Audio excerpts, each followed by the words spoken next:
Catherine Bernardo, nalulunod na nga ba sa pait sa relasyon kay Alden Richards? Ito ba ito? Hoy, gigil. Siyempre, kung mangyayari man na makawala pa sa buhay ni Alden ang pretty girl na si Catherine ay tama. Nga lang naman, nabibitawan na lang saad ng mga bashers ang relasyon ni Catherine para kay Alden Richards. Hoy, gigil. Siyempre, hindi magagawa ng pretty girl na si Catherine na basta na lang na kanyang kalimutan, na basta na lang na kanyang isantabi ang lahat ng kanilang pangako sa isa't isa. Of course, kung talagang nanaisin ni Catherine na magkaroon ng habang buhay na kaligayahan sa kanilang pagmamahalan ay dapat lamang talaga umano na kanilang mapagtagumpayan kahit sino ang tatanungin ay mararapat lamang na kanilang mapagtagumpayan.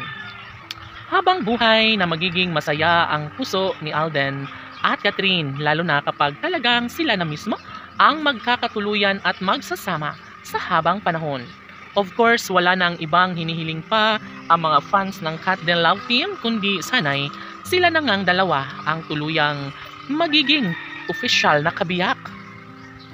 Deserve nila ang lumigaya sa habang panahon. Alam nyo ba na desidido si Catherine Bernardo na magiging makulay ang buhay, relasyon kapiling ang pinakaminamahal na si Alden Richards. Hoy, gigil, syempre, lahat ng mga pangarap ng taong bayan para sa kanilang mga iniidolo ay masasabing malaki ang posibilidad na mangyayari din bandang huli ang isa sa pinaka-pangarap, pinaka-hinihiling ng mga netizens na sana'y hindi na magbabago ang kanilang pagmamahal na nagbibigay kaligayahan.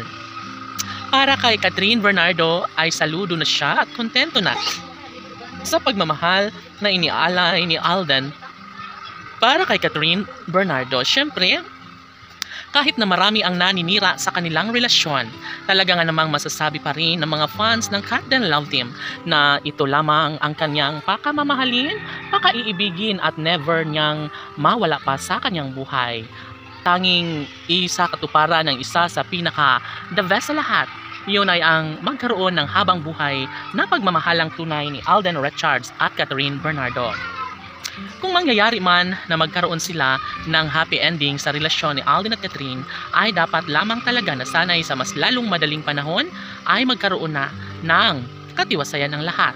Dahil aminado ang mga fans ng Cat Den Love Team na sobra na umano silang excited, lalo na ngayon na nasa tamang edad na ang dalaga at binata at mayroong malaking posibilidad na mangyayari din ang kanilang pagkakatuluyan sa isa't isa. Si Alden Richards ay sagana sa pagmamahal ni Catherine Bernardo. Sana'y sila na lang habang buhay. Laban!